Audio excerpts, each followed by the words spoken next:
and welcome to the Hustle and Flow podcast, Stevie. I am so excited to be here. Your shining faces are gorgeous. I woke up like 25 minutes ago.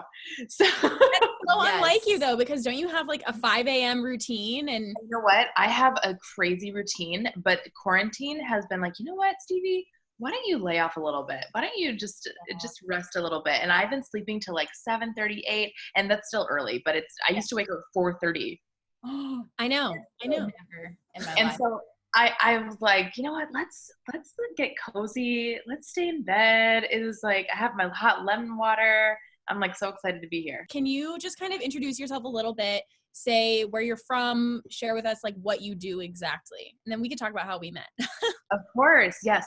So hi everybody, my name is Stevie Wright.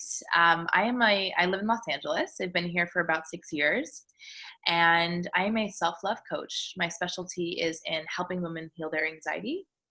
And I think that kind of niche or topic really came about with my own struggles with anxiety, my own struggles with self-love and with worthiness. And I began my healing journey about 4.5 years ago.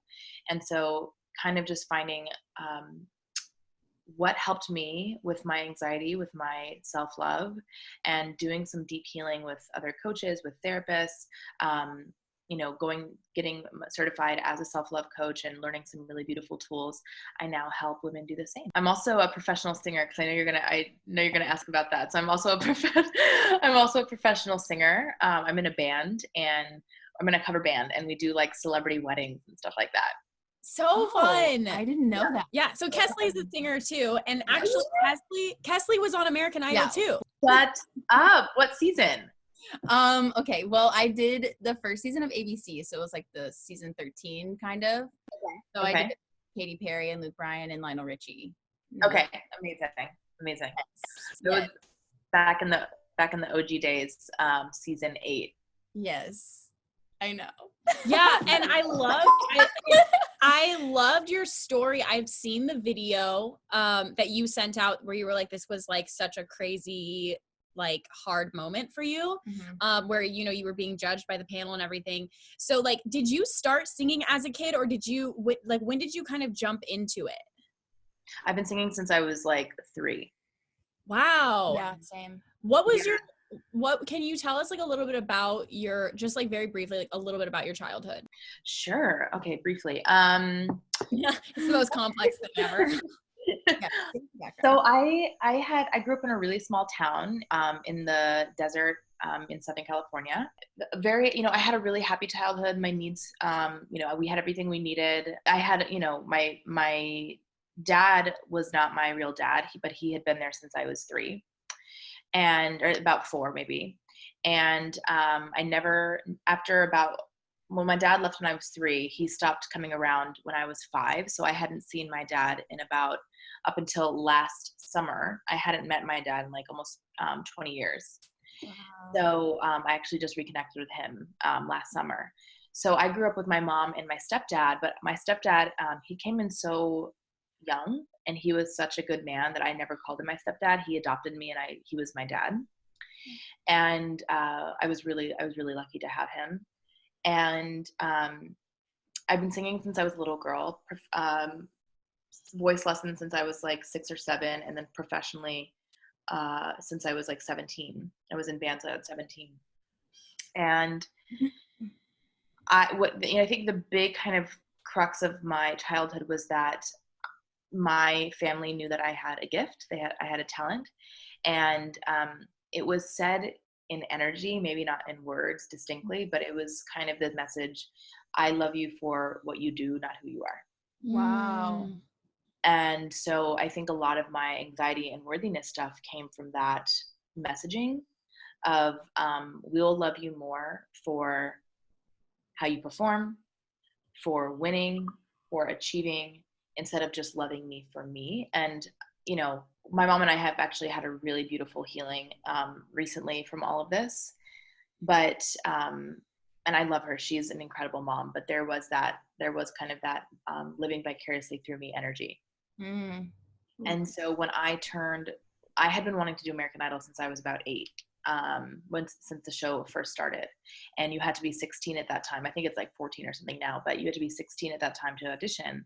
And so right when I turned 16, when that year came around, we auditioned, and I auditioned in Phoenix, and I got really far. I got to the top 36, and I got through all these rounds, and I had been doing great through all of my rounds. Kesley, you know, there's like 4 or 5 rounds before you even get to the live show.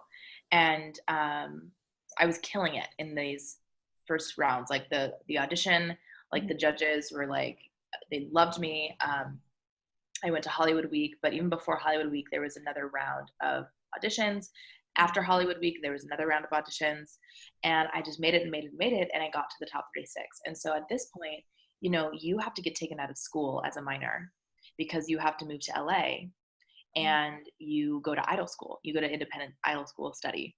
What were you thinking at that point when it was like the reality sunk in and you were like, I'm leaving school? Because I also, like, as a child actor, left school, moved to LA, and like I went through something similar, but this sounds crazy. So what was that like? Yeah, it was really intense because at the time I was like, like, you know, when my episode aired of me, the first of the, not the first audition, but the one in front of the judges, that audition aired, and I became like the popular girl overnight. Oh my goodness. I came to school the next morning, and it was like, Stevie. I couldn't get to, like, I was late to all of my classes that day because I couldn't get through the halls. It was like something from a movie.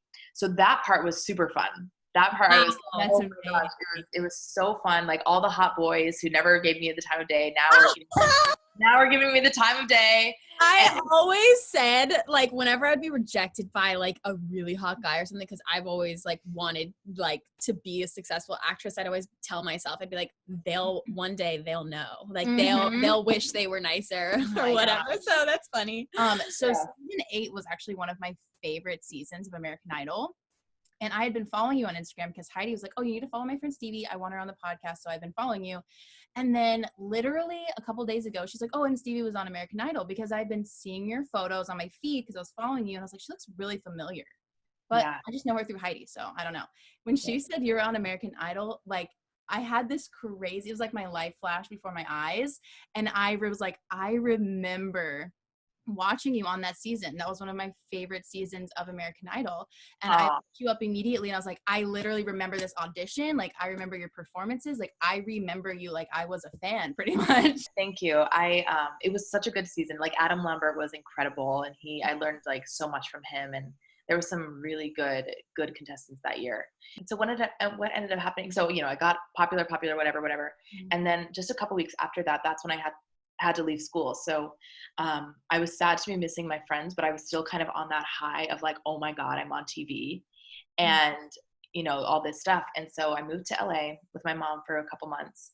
And before the live show, there's all sorts of like, they're prepping you, and they're, you know, you're working with vocal coaches, and and so by this point I had been doing really old songs. I had auditioned with At Last by Etta James. I had been doing Hallelujah. I did like Heat Wave for Hollywood Week. I was auditioning with older songs. And then I get to LA, and the judges and the producers are like, you don't represent your age group well. We want you to sing something younger. And I'm like, okay, what do you want? Like, little Stevie, like, what do you want me to sing? And they're like, we want you to sing Taylor Swift. And that was not my bread and butter. Like, I wasn't back then, I wasn't good at pop music. I was like very bluesy, and I had like a lower voice, and I wasn't good at country, and I definitely wasn't good at, like, at the time, like kind of teeny bopper country. That's what I got, you know, that's the box you got put into immediately. That's the box I got put into. And so I practiced a song. I did You Belong With Me by Taylor Swift, and I get to the live show, and and keep in mind, my season, every single contestant, even the other 16-year-olds, even the other minors, had professional experience. They all had professional experience. I didn't start singing in bands till I was 17, 18. So they all were like studio singers. They all had, like, you know, performed in bars and everything. I had my experience was choir. Right. You know? Yeah. Oh my gosh. And so I'm about to go on stage. I'm like the 5th one to perform, and the producer says, He says, don't fuck up. You're about to sing in front of 33 million people. Why? And then hands me the microphone. And I go on that stage and I blow it. I literally watched this last night. It's bad. It's in my mind. And it's funny because I go out, well, I'll just keep swinging. So I go out on stage, I blow it. The judges tear me to threads. They had all been like, Kara was like, Stevie, you were my favorite. I'm so disappointed. Kara was a guest judge that year. You were my favorite. I'm so disappointed in you. Paula said it was not good. Simon was like, well, yeah, it was a good experience. It was horrible, Stevie. Like, it'll be a good experience for you, but you're going to go home. I'm sitting there like smiling, like fake smile, like shaking. And I have to go up and do like a post audition interview with Ryan Seacrest and my family. And I'm like doing everything that I can not to burst into tears on television. And so they were right. I go home, I get voted off the next night. Thank God I wasn't the only one. That would have been so hard. But several of us went home the next night. At this point, I was happy to go home. Yeah. Because after these 2 months, you're living in a hotel room with your mom for 2 months. You're in like close quarters. We already don't get along. Mm-hmm. And I hated it. Like, I missed my friends. I missed my English teacher. I missed choir practice. Like, I wanted to go home. Yeah. And did you feel like you let your mom down, kind of? 100%. Mm-hmm. And then you have to like go back and kind of face that, like, yeah, it didn't work out, and here I am. Like, am I still cool? Like, and I wasn't. Everyone turned on me. What? So here's like, it's so funny because I have opened up this wound just recently in the last 6 months with my therapist, because I hadn't realized how much this experience was traumatizing for me. I hadn't realized. I was like, oh, it was 10 years ago. It was like embarrassing and I'm fine. But and I'll tell you about this, like, I'll go to this in a second, but like, I hadn't realized how deeply traumatic this was for me. And the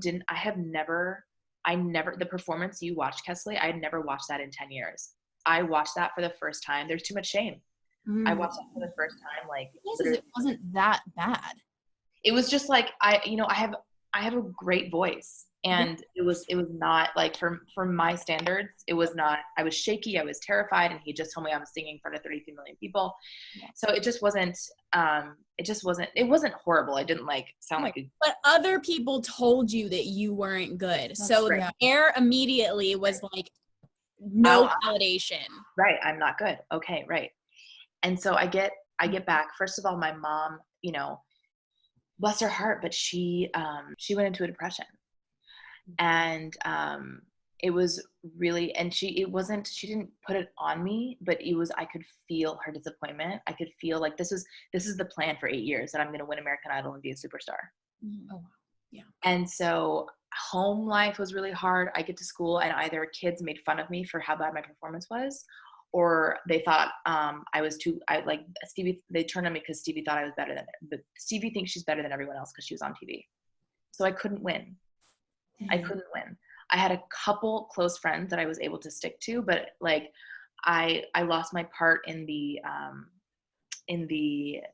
play that I was supposed to be in. Like, just all these things fell apart. And so what my therapist helped me realize just like a couple months ago is, so now current day, I've been hitting a lot of success with my business as a coach. And it's been so fun. I've made the most money I've ever made in my life, and it's been amazing. However, I can feel myself like almost, not now, but a couple months back, like in the beginning of the year, I could feel myself self-sabotaging, and I could feel myself not letting in the success. And I was working with my therapist on this, and she was like, Stevie, like, don't you remember, like, when Idol happened, you quote unquote failed, right? That's the story. I failed, and then my life blew apart. And even deeper than that is, you succeeded. Right. You got to American Idol. You got to the top 36, and then you failed, and then your life blew apart.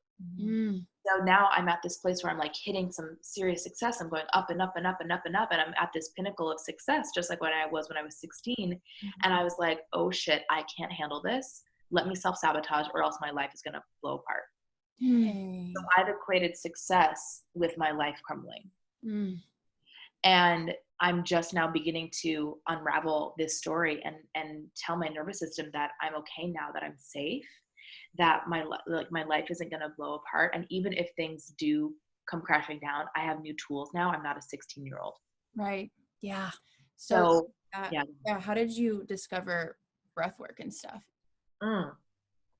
Breathwork I discovered about 3 years ago. A girlfriend invited me to a breathwork class, and I thought it was a workout class. I was like, yeah, I'll go to breathwork. And we get there, and it was so not a workout class. It was like, I don't know if you haven't tried breathwork, it's I've only done what Heidi's done with me. Yeah. I've never been to a class. I've done breath work with my therapist for like the last 2 years. So obviously you could tell Stevie and I are like huge proponents of therapy. Yes. But I've been doing breath work for like a couple years now with my therapist, and it's life-changing. It's life-changing. The reason it's so profound is because you are bypassing the ego, you're bypassing the mind, you're bypassing all the thoughts that tell you you're not good enough, and you go into the body. And when you're in the body, that is when you're connected to truth. That's when you're in alignment. That's when you're connected to source and love. In that class, I wasn't prepared for what was going to happen, but I essentially experienced just like a profound healing, was just weeping in this class. And getting some, like, you get downloads. It's like being on drugs. You get downloads. And can you explain what a download is to someone who's listening? I know what you mean, but I don't know what that is. There you go. Okay, yeah. So like, I'm a big proponent of psychedelics. They've been a huge part of my healing journey. And so psychedelics, it kind of like in the psychedelic community, you call it a download. But honestly, just in the spiritual community, it's a download when you're receiving a message from source, from God, from the divine, whatever you call it. You're receiving some sort of message that kind of downloads into your body, and it's kind of like an aha, or like a piece of clarity, or like a profound epiphany. Yeah, a little bit like that. So you get downloads because I have a ton of experience with psychedelics, and using those not to party at all. Really using them to heal and to go deeper into myself. I had already experienced what those were like. So when I did breathwork, I was like, holy shit, this is like being on drugs. And you realize like everything you need to reach higher states of consciousness is already in you. It's you can use your breath. And so because I had such a transformative experience, I kept doing it for a few years. And then just this last September, I got certified as a facilitator to add it to my coaching. Oh, that's amazing. Yeah, it's so beautiful. It's like really profound. With like American Idol and with discovering breath work and this whole journey that you've been on through everything, and now finding success in being a coach, what was the turning point for you in your career? So I think for me, there was no amount of like marketing tools or business tips that could help me. I mean, things helped, but there was no amount of business advice or marketing advice or like a good funnel that led to my success. Truly, my success came from a place of really owning my worthiness. Wow. Owning your authenticity. Yeah. Owning my authenticity. And, I have like systems set up in place, and all these things. And I have, systems I use to put my name out there. But it's such an internal game. It's such an internal game. Energy is everything. I really learned this too. Back in February, I went to a 7-day Joe Dispenza retreat. And it was the most insane thing I've ever been to. And it's like manifestation on steroids, truly. Wow. It's like matching your vibration, matching your frequency, opening your heart, tapping into wholeness, tapping into oneness. And you're doing like these, he takes you through these like 5-hour meditations every single day. I had no idea I could even do that. I was like, what did I get myself into? But I did it. It was insane, with like 900 other people in the room. And you didn't eat, you didn't talk, you didn't open your eyes, you didn't do anything in 5 hours? Not for 5 hours. Oh, 5 hours. The longest I've ever gone is like an hour and a half. And that was hard. I mean, it wasn't hard actually. It's weird because you get into a state where like time isn't real. And it's crazy. Like you just like, time doesn't even exist. It's insane. I had not done a longer meditation than like 50 minutes. And so I'm getting to this place and I'm like, excuse me, like, what are we doing? And I had all this resistance. I had all this fear, but it's just so funny what the mind tells you can't do, because you totally can. Yeah. And then when you keep going too, I was even experiencing this today in my 20-minute meditation. I stopped using like technology with my meditations. I use a sand diet or a sand thing, where the sand goes hourglass. Yeah. And so I'll look at it when I feel like it's been 20 minutes and it had only been probably like 4 or 5 minutes. And so like there are days where the meditation just goes by like that. And then there are days where like it feels like forever. But if I just close my eyes and I commit, I'm like, no, I'm just going to commit. I'm going to stay through this. Even though I feel like giving up later in the meditation, I have those epiphanies. Like you can get high off of meditation. Off your own supply. Totally. 100%. Yeah. Yeah. And so what I learned in that workshop is the way, and this comes back to your question, but if my dreams, the things that I want, the amount of money I want, the amount of clients, and the dreams I see for my career and for my partnership, my relationship, and for my home, and all these different things, if I feel in my body now what that feels like to have it as if it's happening now. So like the version of me, I think we've talked about this, Heidi, like I have a huge dream of having my own personal development TV show. So like Stevie, who has her own. Literally said last night that you should have your own TV show. Or today. Sure. Yeah. I thought you said that, or maybe I thought that. Okay, go on. That's crazy. That's so funny. So yeah, so like the version of Stevie, but also he's teaching you how to get into the fifth dimension, and that is where all possibilities exist already. And when you're in the fifth dimension, time is not linear. Right now we're in the 3D where it's past, present, future.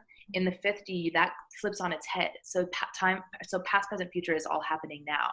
So like that version of me who has the TV show, who's doing all of these things, that she already exists. Right. It's a matter of me feeling how that version of me shows up. What would it feel like if I woke up in my apartment right now as Stevie who has the TV show? What would it feel like to wake up knowing that I make $5 million a year? What would it feel like to open my heart to this? And then when that happens, when you're living as that person, when you're being that person, you literally, the body doesn't know the difference that it's happening now or it's happening later, and you collapse time, and that is how you draw the event to you. So when Leslie's face is so funny, you guys. I wish you could see what is happening. Oh my God, that's the coolest. So do you take your clients through that process? Oh yeah, 100%. Yeah, I mean, and it comes back to anxiety. Like it's funny because anxiety is my door sign. It's like what gets people through the door. But when we get through the door, it's like we're working on so much other stuff. We're working on like deep beliefs like that are ingrained from childhood, from trauma, we're doing body work, we're doing breath work. Like it's so much more than anxiety, but it is like for the anxious person 100%. I feel the same way about fitness, just by the way. Totally. It's like it's so much more than fitness. Oh, yes. Yeah, when people come to me to like lose weight and stuff, it's like the deeper question is like, why do you need to lose weight? You know, like will you be worthy when you're 5 pounds lighter, or when you can see your abs, or like, will you be worthy when you have a big juicy booty? Like, no, you know, like we're doing so much more than that. But it was proof for me that energy is everything, that when I work on my energy, that's when I see results in my business, because I went to that retreat and I do these $20 group coaching calls, like once or twice a month, to just get new people in the door and offer like really cheap support to people. Usually I get like, 6 to 9 people on my calls. After that retreat, my energy was vibrating so high, I sold 100 tickets to my group coaching call. And I was like, this is proof. This is fucking proof that my energy is everything. And that when I work on myself, when I work on what my internal state, when I'm focused on love and abundance and joy and gratitude is the highest form of receivership. So when you're focused on gratitude and what you have already and what you have right now, what's going well, and you're focused on love, you better believe your dreams are coming to you. Like they can't not. But when you're focused on scarcity and what you don't have and what's not going well, you create more of that. So that was the turning point in not just the Joe Dispenza thing, but that was the turning point in my business, when I realized, oh shit, it's all about me. It is all about, it's about my clients, but it's all about me in the sense of getting what I want. I am the creator of my life. Yes. And so if I'm taking responsibility, if I'm fully empowered, you better believe I'm showing up empowered. You better believe I'm doing my meditations and breath work in the morning. You better believe I'm treating my body well and moving it and just filling my cup up and focusing on, and that's not to say, just to end this, it's not to say that like if I'm in pain, like if I'm really struggling with something and I'm hurting, I'm not like, oh, it's all good and manifestation and abundance and affirmations. It's not that. Right. I truly believe like there's a difference between pain and struggle. Pain is something like, ow, shit, this hurts. And there's something for me to learn here. There's wisdom in this. There's a lesson on the other side. And it's like, ow, ow, ow, ow. Okay, but I'm learning this and I'm feeling it and we're going to get through it on the other side. Struggle is just, there's no lesson. You're just choosing to be a struggle bus. You're just choosing to stay in your shit. Yeah, I just want to say, like, I think there's definitely a time and place when it's important to feel your pain, but it's like, are you focused on it? Are you focused on struggle or or is it pain, and differentiating between the two. Yeah. And then taking ownership of your energy, like how, have you ever heard the saying, like, it's your world and I'm just in it? Like, it doesn't necessarily mean like taking ownership in that way and prioritizing you before other people. It's not a selfish thing. And I think that stops a lot of people. They're like, well, that's so selfish to think that like me. This, you know what I mean? And so like I've had this realization that you absolutely have to prioritize it. It's not selfish. And I've adopted the idea, like, it's my world and everybody's just in it. And that's not from a selfish way. Yeah. It's that like, how you show up truly creates your reality. And it's true for everyone. If it's true for me, if it's my world and you guys are just in it, same is true for you. Like, I'm just in it, Right. What is reality? What is reality? What is reality? Yeah. And asking yourself, Kesley too, because you were saying like that is what, that's what stumps me is, whose story is that? It's not really your story. You didn't come to the planet being like, oh, it's selfish for me to have needs. It's selfish for me to exist. It's selfish for me. You didn't come to the planet. You weren't born that way. And so when we think about our beliefs, it's learned behavior. It's conditioning. It's our soul knows the truth, but then all this dirt gets piled on top. And so the work is really about dusting off the dirt and cleaning off the dirt and coming back to the remembering of who you are. So asking like, whose story is that? Because that's not my story. Is it my mom's story? My dad's story? Is my grandma's story? It's someone's story, but it's not really authentic to me. Oh, wow. I feel like, not to make this about me, but Make it about you. Make it about you. Oh, wait, we are just here to support you. It is your world. We're living in it. Literally, like that's been a theme lately. It's like, oh, I just feel like taking time for myself or having structure or whatever, saying no to things is selfish. And when you were just now saying like, whose story is that? That's not your story. Like, I feel like my mother is one of the most selfless people to a fault, to where she's not doing all of the things that she could be doing or wants to, because she's just waiting around and trying not to be pushy and to be selfless. And she's given up so much, which I think is working for her fine. And that's okay. But I've adapted, I think, some of that of like, I have to give up everything for everyone else. Right. Do you, by the way, like you said, we can edit this out, but I'm just like feeling called to like ask you this question. So we don't have to put it in the episode at all. Okay, great. Do you feel like it's hard to say no to people? Yes. And I'm getting better at it. Yeah. But yes, and you've seen me in those situations. Totally. Just like one thing to notice too is like when we're saying no, or when it's hard to say no, it's not really about I want to like show you actually are selfish. It's the best thing, and it's the best thing ever. And here's why. Because not saying no, you're like, oh, this is selfish because I'll just say yes, right?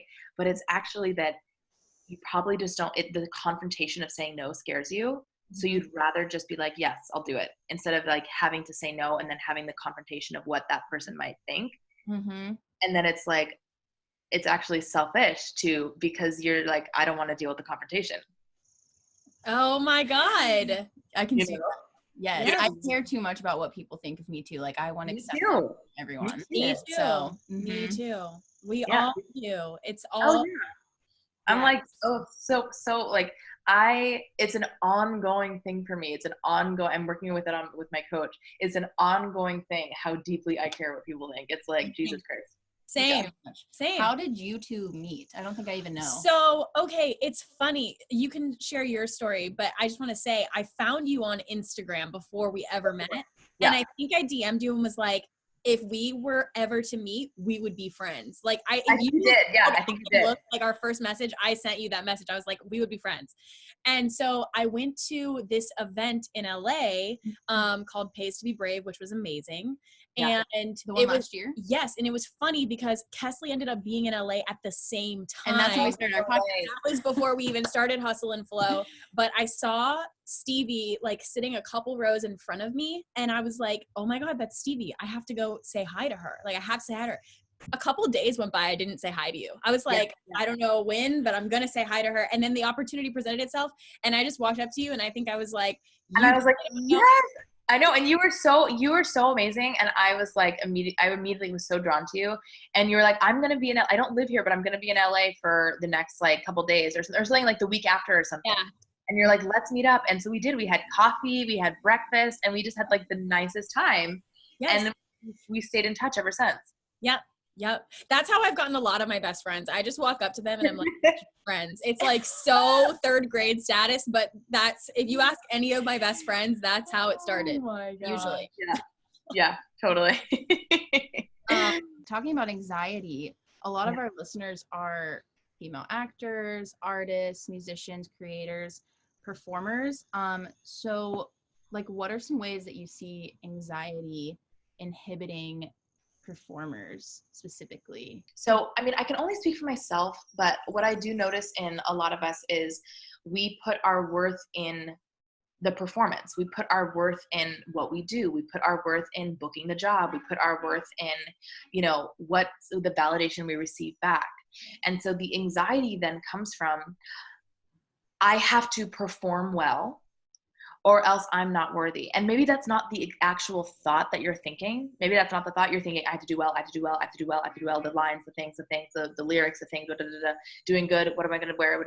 It's like, so that's not the actual thought, but the subconscious belief underneath all the thought, under all the anxiety is the fear that if I don't perform well, then I am unworthy in some way. If I don't succeed, then I am unworthy in some way, and I'm not worthy of love.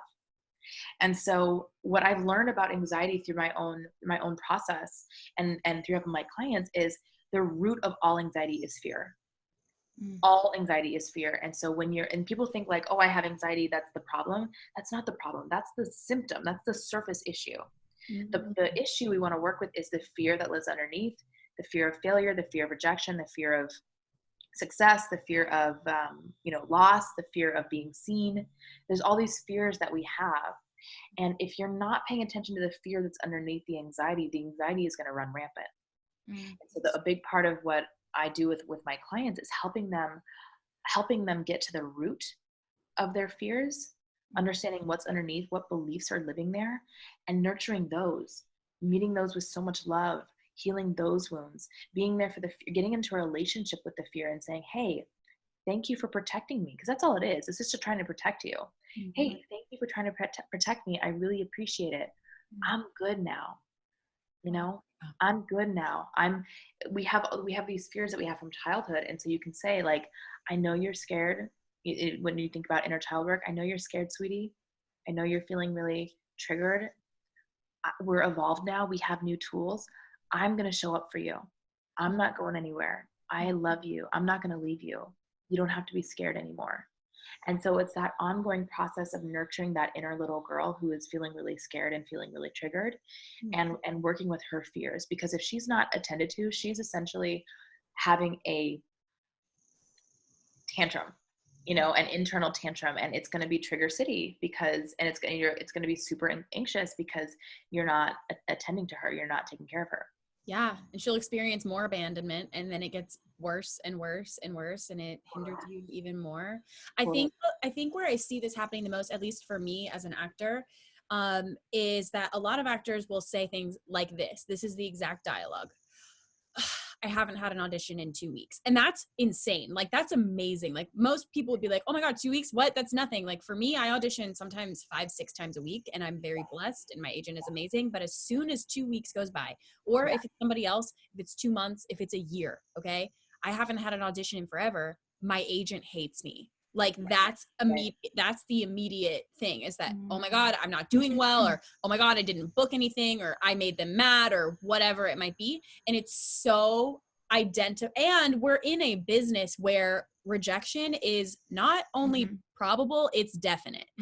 So, you know, because one person gets the job, but 300 to thousands of people get submitted for the job. So chances of you not hearing back are always really high. So your job is pretty much just to audition when you get your audition. Your job isn't really to be like, even though we want it to be like a series regular and, you know, be consistently booking and stuff, your job is that process. Your job is to fail. And so it's like, I, like you, was a child when I started this. And so it is so ingrained. Like, I haven't been doing this for 2 years. I've been doing this for over 20 years. Right. So it is so ingrained in my identity.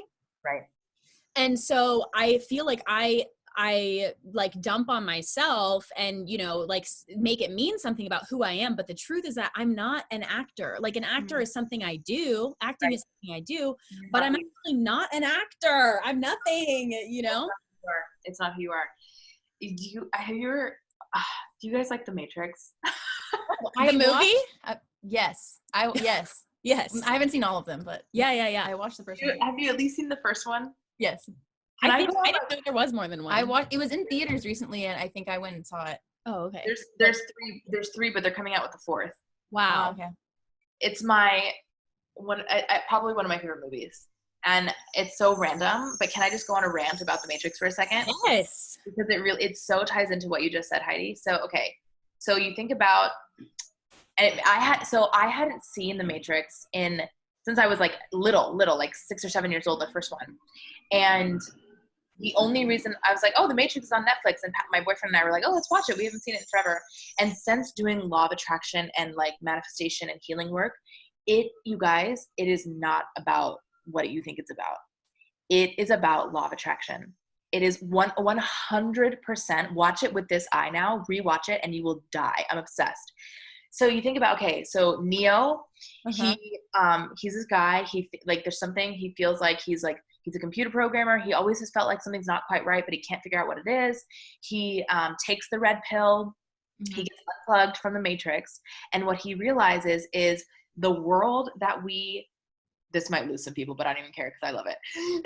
The world that we're seeing is the Matrix, and he gets unplugged, right? And so Neo, the whole point is that they're trying to get to the promised land, right? They're trying to get to Zion, and that's the promised land where there is no programs, there is no machines, there's no code. That's the point of the first movie, is they're trying to get to Zion, and the way that he goes in and out of the Matrix, the way that he is trained by Morpheus, he is trained to remember, you can do whatever you want. You do not have to remember. So I don't know if you remember the scenes where he's like learning to punch really fast, and they're jumping off of buildings, and like Morpheus can fly, because the laws don't. I'm not saying go jump off a building, but I'm saying, but what I'm saying is the movie is a metaphor. It's talking about how the world that we see, the 3D world, it's the Matrix. It's not real. And we can do whatever we want when we align ourselves with the beliefs. He has to believe that he's capable of beating the program, the bad guys. He has to believe he's capable of beating them, and then he can beat them. And that's why he can punch really fast and da-da-da-da. And there's that one scene where they kill him. He dies. And I see that I kind of took that in as like an ego death. He finally dies, and he lets go of all of his ego, and it's the Matrix. So he's not really dead. He wakes up again. And that's when he realizes, oh shit, I am so much more than my ego. I am a soul. I am a being. I can do whatever I want. There are no limitations. And then they're like, oh fuck, the bad guy. So now they're trying to shoot at him, and he goes like this, and he holds up his hands, and he stops the bullets. Right? Yeah. bullets are negative beliefs. They're people's, perceptions. They're all the bullshit that we believe. He goes, no. And he holds a boundary. That's how I see it. He holds a boundary and he says, no, I will not take this. And he stops them. And then now the bad guys have to come and like try to beat him up. And he's just like, yeah. And he dodges them because he believes he can. He believes he has superhuman speed. So he does. And so he wins. And so there's so many nuggets in that movie. You have to watch it like 3 or 4 times to get all of them. But it's seriously, and I'm not saying that we can have superhuman speed. It's a metaphor. It's a metaphor that says this 3D world, it's an illusion. It's the matrix. Construct, yeah. It's a construct. And when we remember who we are, our souls, our being, the power that we came to the planet with, we realize I could be a millionaire tomorrow, right now, if I wanted to. Yes, you could. You literally could. If I wanted to. And if I believed enough that I could, and I really just align myself with it, I could do that. I don't know that I probably have still too many blocks in my brain that allow me to do that yet, but that's the point, is that it's about deconstructing the matrix to realize this is not real. And Heidi, you're not an actor. That's not who you are at all. Right. Like that's not your identity. You are a being, you're a soul. And so you could book a movie with Brad Pitt tomorrow if you wanted to. Again, if you aligned yourself with that frequency, if you believed it. Yes. The end of story, watch The Matrix. So, okay, I think now is a great to ask you, what are some tools that people can use? Like, what if somebody's listening to this, Stevie, and they're new to all of this, right? Okay, so like high level for that, but then also maybe for people who are further along and who are into this, and like, what are some tools that we can start tapping into so that we can like strengthen our beliefs and really start to see these manifestations like coming to life? Yeah, 100%.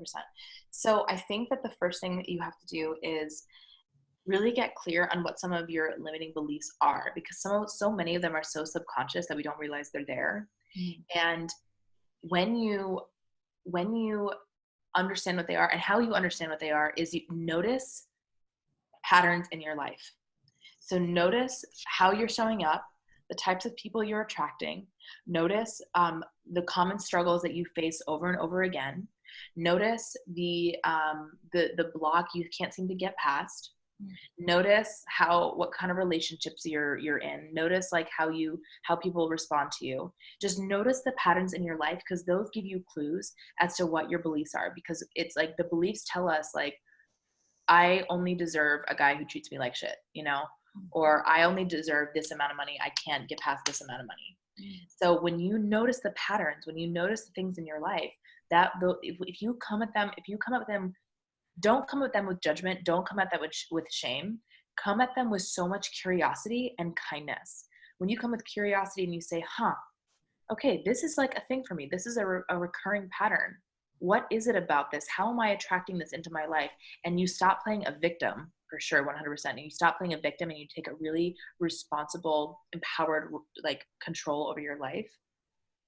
Then you can say, oh, maybe I believe that I don't deserve a guy who is nice to me because my dad wasn't nice to me. Or maybe I don't believe I deserve a certain amount of money because I grew up poor, or because like, my parents think that if rich people are bad, like rich people are greedy and gross.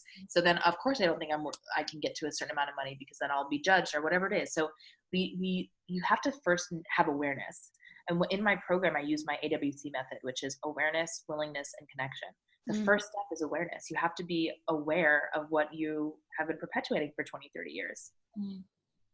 Willingness, a willingness then to dive deep, a willingness to do the work, a willingness to look at shadow, and then connection to your truth, connection to your power, connection to your higher self, connection to your body. But to answer your question about tools, I think once you understand, like once you know what some of the beliefs are, then it's just about deconstructing them. It's about, okay, whose belief is that? Is that really mine? Do I really believe that? Or was that put on me? Was that given to me? And one thing that my coach helped me with this, and I thought it was so profound. He was like, we deify our parents as kids, like we make them God. And they're in our eyes when we're very little, they are God in our eyes. We love them so much. And so sometimes we write these contracts with our parents of like, I love you so much. It's a soul contract. It's not, we don't know it, consciously. It's a soul contract. And so we see like our mom has the way she is with food, or the way she is with her body. That was one of my mom, the way she is with her body, and the way she is with, being mean to her body. My soul was like, okay, I can see that you can't hold this on your own. Go ahead and put it on my back. I love you so much. Go ahead and put it on my back and I'll carry it with you. And that's where my like food and body stuff came from, because I wanted to help my mom carry it. She couldn't carry it on her own. And, and that could be a story. Maybe that was my own like love for her or whatever, but it's still just the same.